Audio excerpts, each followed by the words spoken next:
Has police asking for your help. We want you to take a second and look at your screen. Police say the man on your screen is wanted in connection to raping another man on the northbound 1 train. This happened this past Saturday at 4 o'clock in the morning. Police say this guy demanded money from a 27-year-old man sitting on the train after making some sexual comments. Then investigators say while the train approached the Christopher Street subway station, the suspect forced the victim to perform a lewd act, then got off the train. According to the NYPD crime stats, overall transit crime citywide is up by 25% compared to the same time last year. At the start of the year, Governor Hochul pledged to increase the presence of the NYPD on subways, including placing 2 officers on each train. Now the NYPD is asking if you know who this man is, call police or your local precinct. In the West Village, in Kalorama, Pix 11 News. Wise one, my kids want juice. What do I do? Of course. Also tonight, a grandmother in grief talks with 10 on Your Side about the death of her 1-year-old grandson. We first brought you this story a couple of weeks back. Zaitwan Perry is charged with murder and neglect in the child's death. Tonight, a look inside the charges and the ordeal the family faces. 10 on Your Side's Madison Pierman continues her coverage of this story tonight. Madison? A truly devastating story for this Newport News family. I spoke with them earlier today, and they say right now they're truly just leaning on God for any hope, answers, or justice. Kaiser DeMarcus Lindsay Holiday stands for leader. And at just 20 months old, Kaiser was leading his dad to a life full of wonder and his grandmother to a life full of laughter. He was funny. You know, like most little 1-year-olds, if you sit and watch them, their babies are funny because they do little funny stuff. And that's what he was doing April 5th, being a baby. He'd soiled his diaper and gotten into it while being babysat by Zaitwan Perry.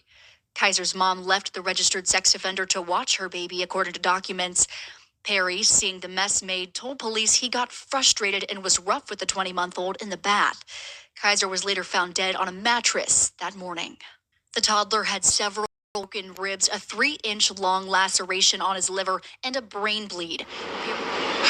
And when I heard Kai had beat my baby, Kai had broke his ribs. Perry was arrested and charged with second-degree murder and felony child abuse. Oh, I'm furious. You know, you gotta talk to God every day.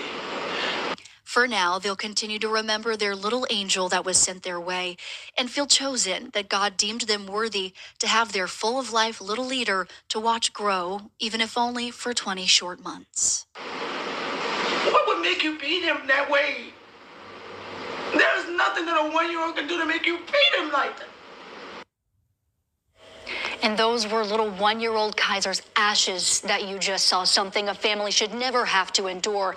Now, Perry is going to be back in court on that second-degree murder charge, as well as those felony child abuse charges coming up.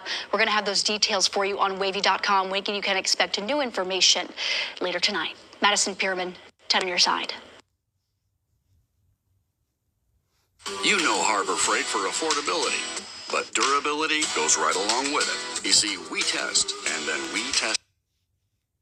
Hundreds of thousands of dollars fall out of an armored truck and disappear. Sounds like something from a movie or a game show. The wild story out of Oak Park already made national news, so we sent CBS News Chicago's Lauren Victory to the Austin-Oak Park border to investigate. This is not a finders keepers situation. It's theft, according to Oak Park police. Anyone caught with money that's not theirs could face jail time. Still, at least some people find this situation amusing. Or they knew, we got to get up out of here before somebody see us.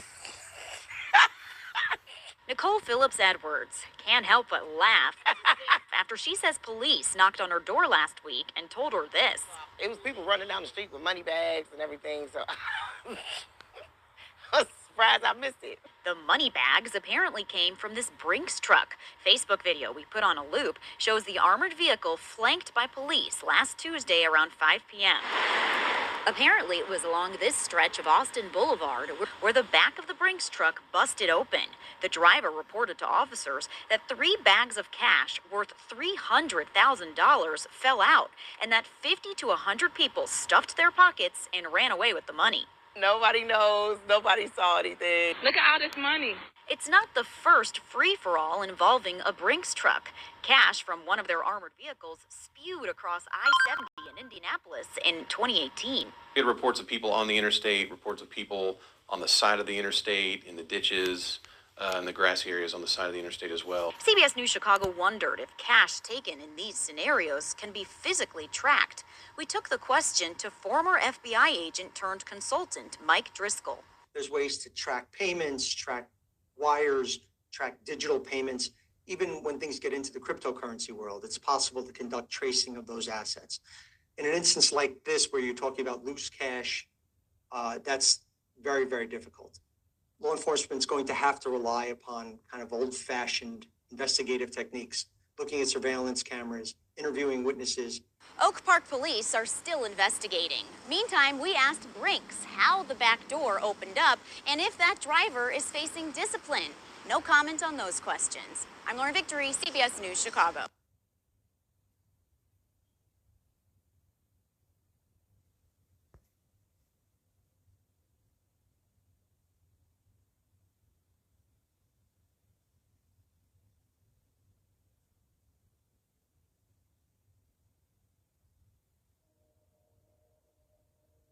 April 1st, the United States Department of Health and Human Services began the process of terminating approximately 10,000 employees per instruction from the Trump administration and the Secretary of Health, Robert F. Kennedy Jr.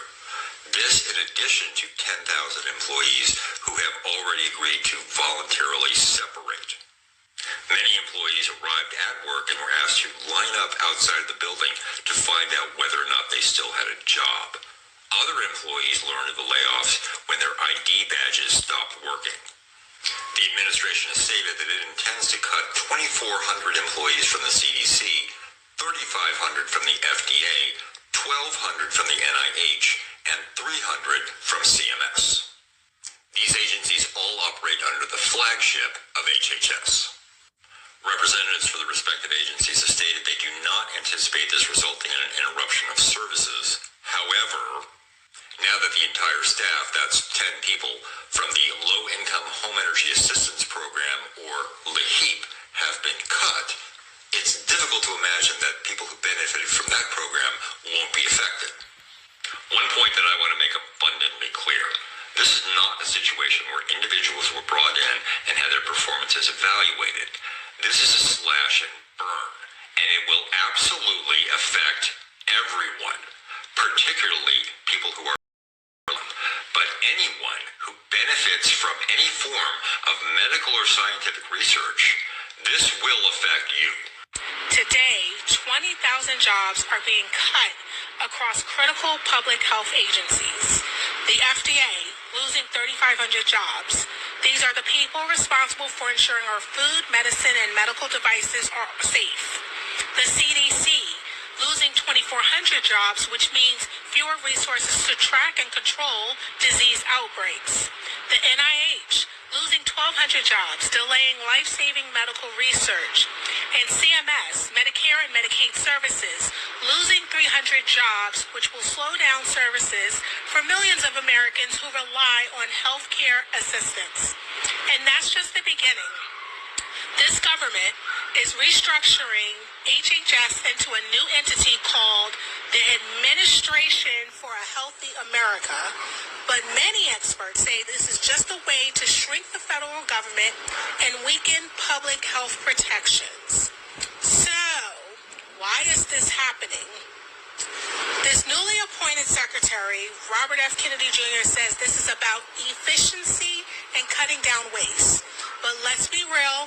How does gutting the agencies responsible for pandemic response, vaccine oversight, and healthcare regulations make anyone safer? These cuts aren't just numbers on a spreadsheet. They have real-world consequences for all of us. Fewer FDA inspectors. This equals more risk of unsafe food and drugs reaching the public. A weakened CDC equals slower response times to deadly outbreaks and public health threats, like measles. Fewer NIH researchers equals delayed progress on cancer treatments, autoimmune disease research, and other life-saving medical breakthroughs. Less oversight at Medicare and Medicaid equals more barriers to healthcare access for vulnerable populations. And here's the kicker to all of this. These layoffs come right after the one that's in the White House revoked collective bargaining rights for federal workers. That means those that are being fired have even less power to fight back. Coincidence? Or a calculated move to weaken public health agencies from the inside? The question is this really about efficiency, or are we watching public health get dismantled in real time? What do you think?